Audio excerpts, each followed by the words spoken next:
Okay, so here we are. Here is the last box, although I've got a bunch of stuff to go over again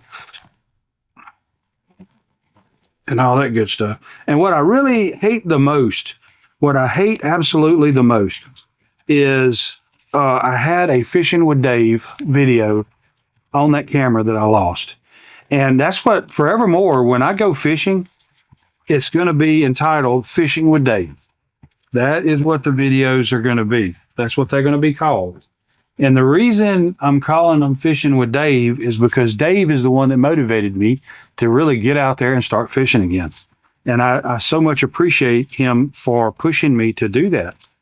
And it's just awesome. And so that's what I'm going to be. That's where I'm going to be. That's what those videos are going to be. Just me fishing. I catch anything, I don't catch anything, however it comes out. But they're all going to be, when you see one called Fishing with Dave, it's me out there fishing. And actually, Dave, he called to check on me, or actually emailed to check on me today because I hadn't posted videos because I lost all these videos and stuff, and that was pretty bad. I haven't gotten it all recovered, and I can't recover the videos. And I've also, to be honest, a little depressed because hasn't been very much views or watch hours or anything. And here in September, I'm going to be going up against last year's views and watch hours. And so I'm pretty sure all my stats are going to go in reverse, and there's no possibility of ever getting monetized. But irregardless, it is what it is. So this is what we got. The stand is missing. They pulled the stand off. But this is a Stream Deck. So this is some kind of 3D printed case that he did. I'm really looking forward to trying to do, well, I'll tell you something. What is that, a USB-C? I can at least check because this is hooked into my computer. I just don't know if my computer's turned on.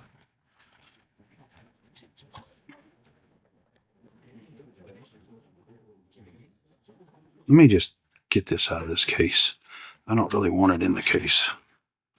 So there's supposed to be a stand that's bolted on, screwed onto these. But I don't know. Anyway. Let me raise up the lid on my laptop.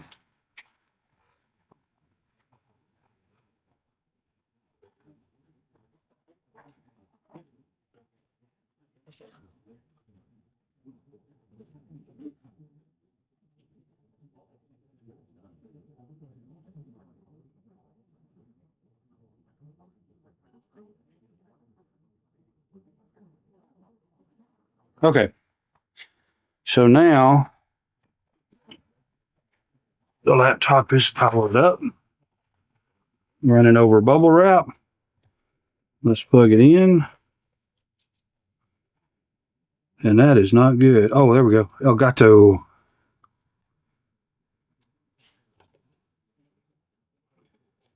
I see Elgato, but I don't get no Cato.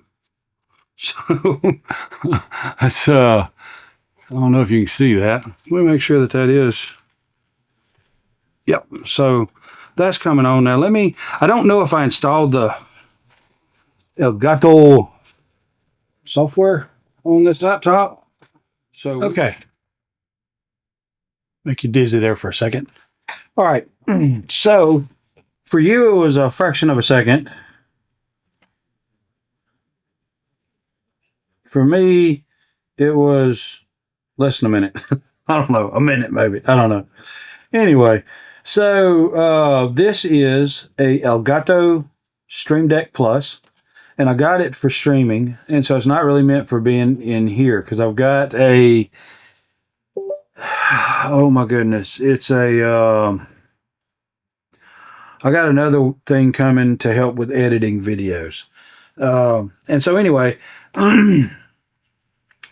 we'll work on that. So this was completely blank. Apparently it was wiped out before the guy sent it to me.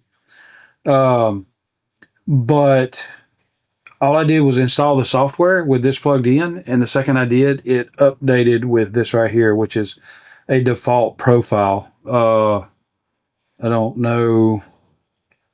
Oh, okay. So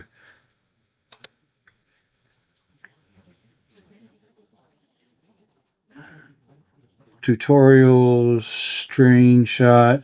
So let me hit this apps. And so that looks like Notepad. Notepad just opened on my computer. Okay. So hit that one. File Explorer just opened up. The calculator, and the calculator just opened up. So that's pretty cool. Those are some things that I use occasionally, and I don't know how you do your computer, but the way I do, and I'm constantly open Chrome, and so I can set this up. I'm always opening Chrome and opening my 2 YouTube channels to the studio setting. That's Revelation Roads and Chainbreaker. And so I have to open up Chrome. I have to open up those pages and load those pages up. I can actually set this to do all that for me. One button, and it loads all the pages that I normally want to have open. I always have a blank Google.com page open if I want to do any searching or stuff like that, which I usually do. And so you can do that, and you can swipe back and forth to add more pages. So that's a blank page. And let me just say, let me find something over here to stick. I don't know what this is, but it says timer. I'm going to grab it and drop it on one of the buttons. I'm going to drop it on top row 3 over. And see there, a timer shows up. And so that says a 30-second timer. And so there it is timing for me. That's pretty cool. I would want to set that to a knob to change the duration of the timer. But that right there is because I'm always timing things, like for hitting the reset on these Hollylands. That's exactly 30 seconds. That's going to come in pretty handy for different things like that. So I'd almost not want to use this one for streaming. I want to use this one for just computer use. See, there's my computer. Just give a notification. So that's pretty cool. Let's see. There's a open. There's a text. So, I mean, really, there's all kind of stuff. I'll have to figure out what all I can and can't do. Go over to the dials, and let's see. You can do a dial stack. In other words, you can put multiple functions under one dial to where you turn the button and it'll scroll through the different options you put on that dial, and you hit push the button and it selects whichever one you're on, and then you use the button on that to do whatever it is. I know it sounds kind of confusing, but that's basically volume controller, new manual software detection. So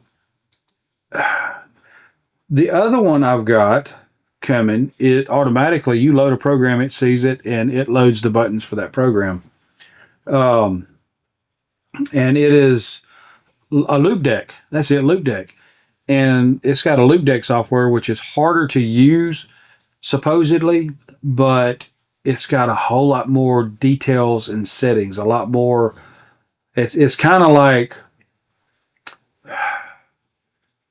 I don't know, buying a Bamboo Labs printer and getting out there and printing, and it works. May not be absolutely perfect, but it works. And buying a Creality K1, and then you got to fix it to make it work, and then you can tweak it from there. And so I think that's kind of a not a good comparison, but somewhat of a comparison to where you can take. And I'm going to do a better review of this once I know a little more about it. But this one right here, it's kind of user friendly, so that most people can just grab and use it, and it's good to go. It comes blank. You have to set it up yourself. Nothing's pre-configured. The other one comes pre-configured with all kind of stuff, and you can add more, and you can add controls for all kinds of software, and you can go in there and tweak the settings and everything. It's like Windows. Back in my day when I really used Windows, all the settings was available for anybody to grab. You could just trash your computer if you wanted to. And then they started thinking that we were too stupid to use computers, and so they started hiding all the settings deeper and deeper. You had to dig more and more to get to what you wanted to tweak on Windows. And so this right here is like a Windows. It's been tweaked, and they kind of made it to where it's hard for you to mess it up. You probably can, but you have to dig probably to get to settings. The other one, they're there. You just go in there and make all the tweaks however you want to do and set it up. This has got 8 buttons and 4 knobs, and each of the knobs press. And then this right here, like I think it's maybe either 10 pages or an infinite number of pages, I don't know, that you swipe back and forth to change pages. And like right here, speaker volume, if you set it up to, you can actually,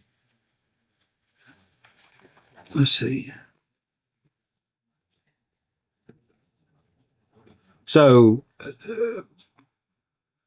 undo, redo, brightness, and simple left to turn page. You can put it all on one button, and then you'll scroll through each one of these options, and you click on it, and it'll select that option, and you do what you want to do. You can also flip back and forth through these pages, and these buttons change by whatever page you're on. And then the LOUPEDECK, I think it's got 12 buttons.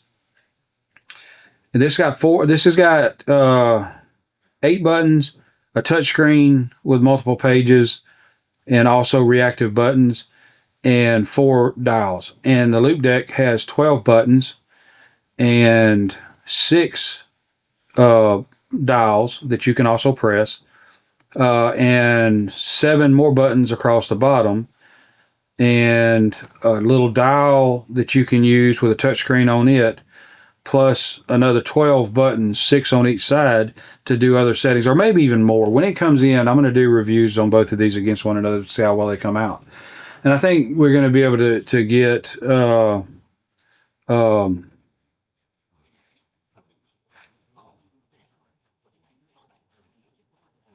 I don't know what that's trying to do, but it's just moving this highlight or the select. So it's simply on the right hand side, you've got a list of stuff. You grab it and you drop it on whichever one of these buttons you want it to take place. And then when you drop it on, it's like where I have this alarm clock. So a while ago when I hit the button, it did 30 seconds. Now I'm changing it in the software, and we're going to change it to, 7 seconds. Now let's hit it. And it's 7 seconds.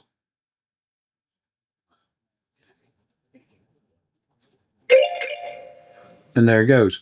So, and I can also give it a title of whatever I want. I'm not going to change all that. It's too much sugar for a dime right now.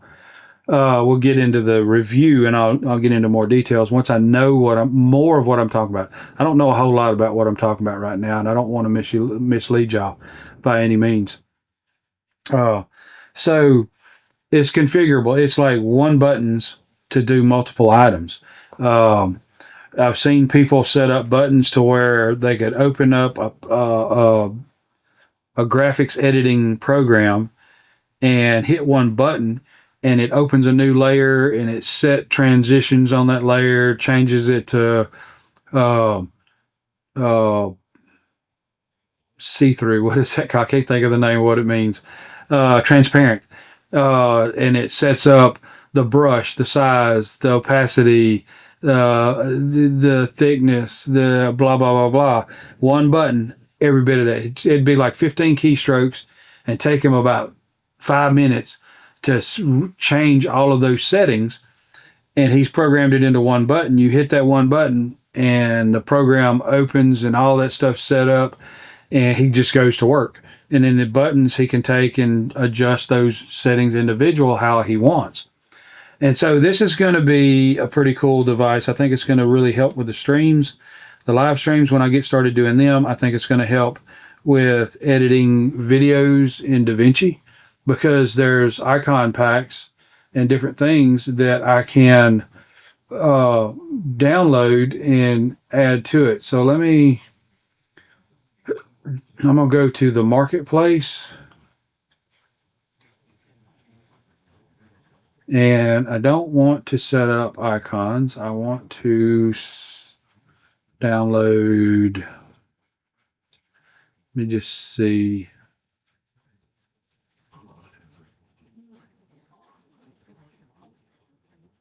Let's do a search. Plugins.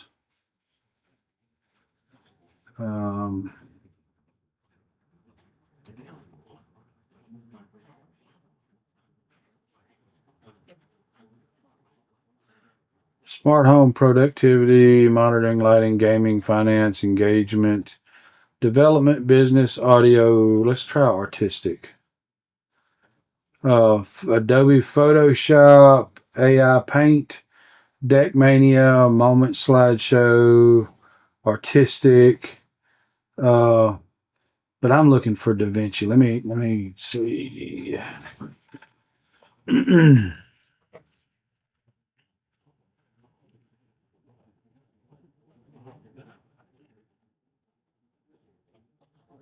Okay, so I just did a search just for DaVinci Resolve, and so I got a DaVinci Resolve Colorists, DaVinci Resolve Icon Sampler, DaVinci Resolve Icons, DaVinci Resolve Unlabeled, and then you can buy profiles, DaVinci Resolve Profile Stream Deck Plus. So that you can buy this profile that actually sets up a way of taking this and editing, kind of like the speed editor for DaVinci Resolve and other ones. And so it looks like I can see myself probably spending it too. It's like $35 for the whole setup, and then you can use DaVinci Resolve.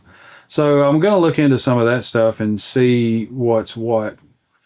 But I'm not going to buy anything. I'm going to get the other one in and see which one, because I think I'm going to want to use one of these for editing and one of these for the streaming. And I may move my editing laptop in there with the streaming setup. I don't know. It's just a lot of different things that I've got to kind of figure out how I'm going to do. So this is this item right here. And what I'm going to do is got a whole bunch of taps I just knocked on the floor. So anyway, let's unhook this. So what I'm going to do is play with this, learn a little more about it, and then I will do some reviews on it. Your time is very important to me, and I thank you for spending it here with me. Thanks, and God bless.